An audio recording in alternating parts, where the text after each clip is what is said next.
nama saya Dewi Andriani dari Program Studi Bimbingan dan Konseling kelas non-reguler. Kerangka permasalahannya adalah diceritakan bahwa seorang konseli memiliki kepribadian yaitu kurang percaya diri atau introvert, selalu merasa grogi dan nervous pada saat sedang berbicara di depan umum atau sedang presentasi, baik itu dalam pelajaran ataupun di luar mata pelajaran. Konseli cenderung menyendiri serta selalu menarik diri dari lingkungan sekitarnya karena konseli merasa konseli berada di lingkungan yang kurang tepat. Berikut adalah videonya.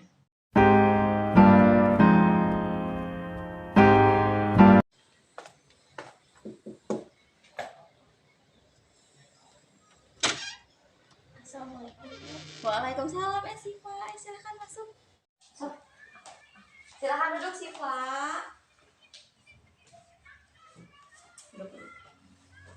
Terima kasih banyak sebelumnya Ibu. Maaf, apakah saya mengganggu waktu Ibu?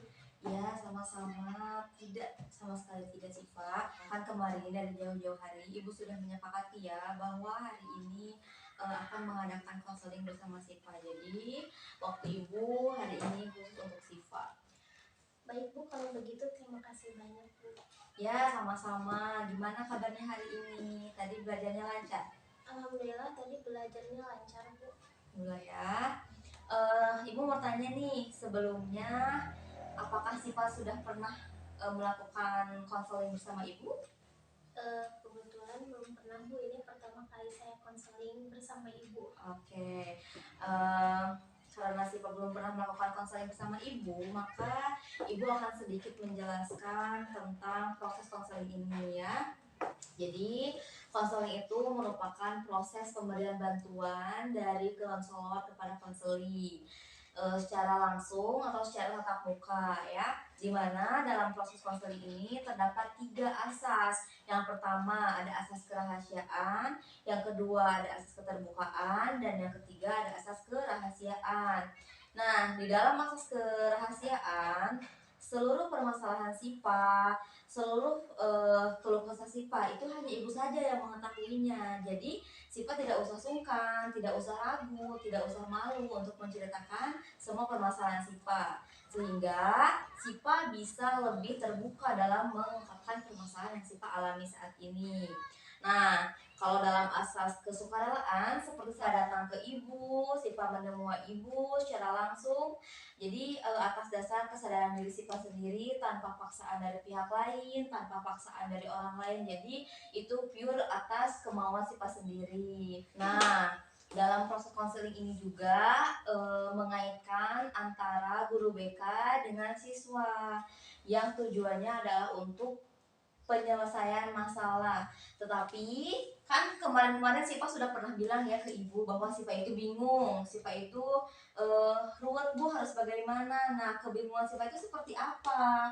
Coba diungkapkan di sini, coba digali kembali oleh Siva. Akan bisa terselesaikan oleh diri kita sendiri, Siva. Jadi bukan Ibu yang menyelesaikan permasalahan ini ya. Di sini Ibu hanya membantu Siva. Lalu Ibu hanya menggali potensi yang Siva miliki untuk mencapai penyelesaian masalah yang Siva alami. Bagaimana? Apakah di sini ada pertanyaan ataukah sudah jelas? Oh begitu ya Bu.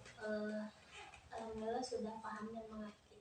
Oke, alhamdulillah ya. Dan perlu diketahui juga nih Siva bahwa dalam melakukan konseling ini terdapat waktu 30 sampai 40 menit. Di mana jika waktu 30 sampai 40 menit itu belum terselesaikan permasalahannya, maka kita akan melakukan teknik konseling berikutnya di hari yang berbeda. Jadi, Ibu harap Siva bersungguh-sungguh dalam melakukan konseling ini ya, agar tujuan yang telah ditetapkan bersama dapat tercapai dengan baik. Oke, siap ya? Oke baik Bu, insya Allah saya siap. Oke, relax saja ya Siva. Oke, apakah kita sudah bisa mulai ke tahap berikutnya? Ya Bu, boleh lanjut aja. Oke. Nah Siva, sekarang kita sudah mulai di tahap inti ya. Jadi Ibu harap, Ibu minta silahkan Siva ungkapkan permasalahan Siva itu seperti apa dengan jelas, dengan detail, dan dengan terperinci.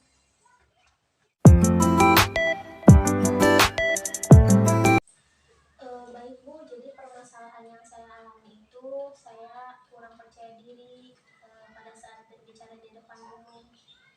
Oke, tadi kurang percaya diri ya. Contohnya kurang percaya diri seperti apa, Syifa? Contohnya pada saat saya melaksanakan presentasi di kelas, Bu, jauh-jauh hari saya sudah mempersiapkan materi yang akan saya presentasikan dan akan saya bahas.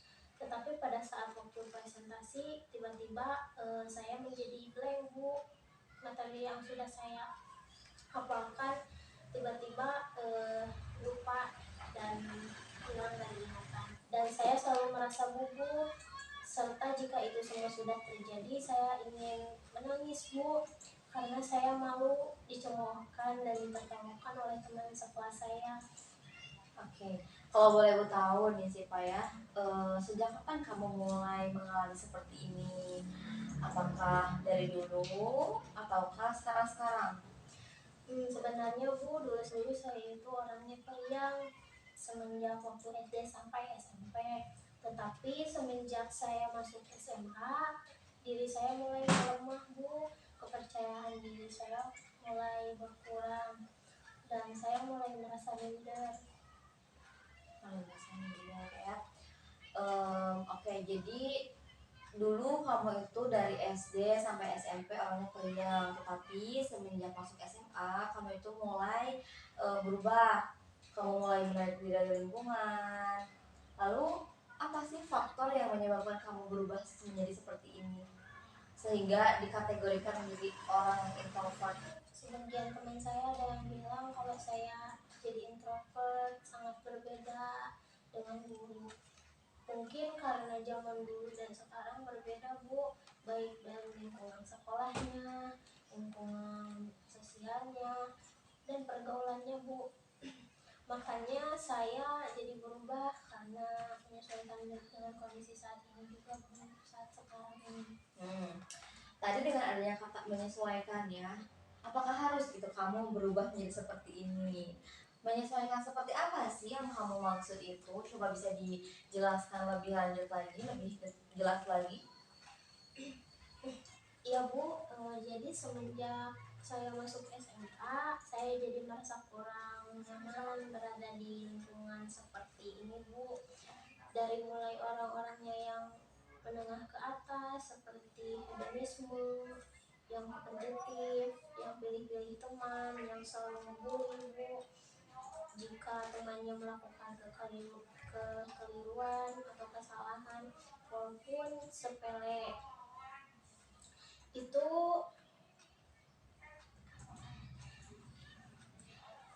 Bu, bibit-bibit penyebab saya jadi kurang percaya diri.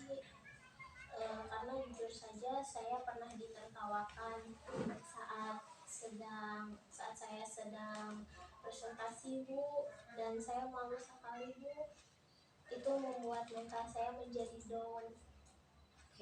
Kejadian itu masih teringat dalam ingatan saya, Bu. Setiap kali saya ingat itu rasanya saya sangat malu dan tidak pede saat berbicara di depan orang banyak. Itu, Bu. Oke, baik. Jadi dapat ibu simpulkannya dari permasalahan kamu tadi, dari cerita kamu tadi bahwa kamu itu awalnya itu dari SD dan SMP kamu itu orangnya periang. Tapi sekarang semenjak masuk SMA kamu itu menjadi orang yang pendiam, menjadi orang yang pemalu, orang yang introvert ya, serta kamu menarik diri dari lingkungan sekitar kamu. Ditambah lagi, oh ya, dan tadi itu karena kamu merasa berada di lingkungan yang kurang tepat ya, sehingga kamu berubah menjadi seperti ini. Lalu ditambah lagi ada suatu kejadian yang tidak mengenakan kamu, yang membuat kamu menjadi seperti ini. Betulkah begitu? Ya, Bu, betul sekali semua yang Ibu katakan tadi. Ya, Syifa, Ibu paham ya, jika Ibu ada di posisi Syifa, mungkin Ibu juga akan merasakan hal yang sama seperti Syifa, akan menjadi seperti Syifa sekarang ini. Tapi Syifa harus ingat, mau sampai kapan Syifa seperti ini, terpuruk oleh keadaan. Ingat ya, gak ada yang bisa merubah diri kamu, gak ada yang bisa merubah diri Syifa selain diri kita sendiri yang merubahnya. Iya Bu, saya paham. Saya juga merasa capek jika harus terus-terusan seperti ini. Saya ingin menjadi diri saya yang seperti dulu lagi Bu. Tapi saya bingung harus mulainya bagaimana Bu. Saya merasa capek, saya merasa tertekan dan rasa takut itu terus menghantui saya Bu. Ibu mau bertanya, apakah di lingkungan keluarga kamu, di lingkungan keluarga Siva, ada yang tahu tentang permasalahan kamu ini, tentang berubahnya diri kamu menjadi seperti sekarang? Tidak ada Bu, selama ini saya memendamnya sendirian. Lagi pula tidak ada contoh untuk saya jadikan panutan. Oh, begitu. Jadi, di dalam keluarga Siva tidak memiliki contoh panutan untuk meningkatkan rasa percaya diri Siva. Begitu. Betul Bu, kalau Ibu mau tahu, saya itu anak yang broken home Bu. Dulu saya ceria, periang, itu hanya menutupi kesedihan yang saya alami saja Bu.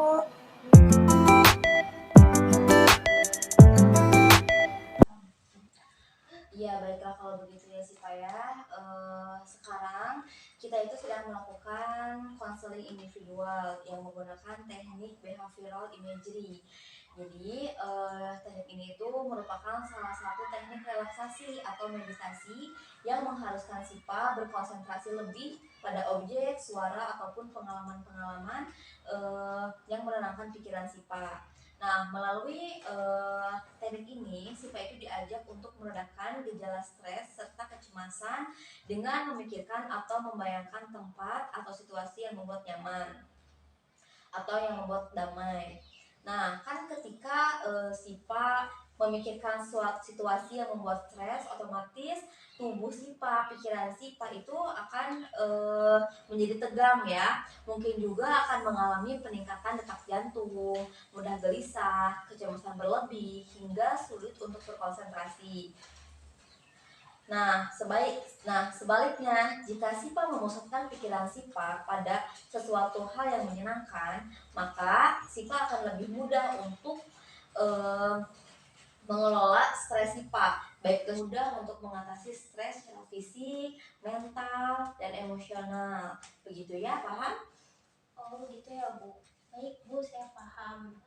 Kalau boleh tahu Bu, bagaimana cara-cara untuk melakukan teknik imagery itu?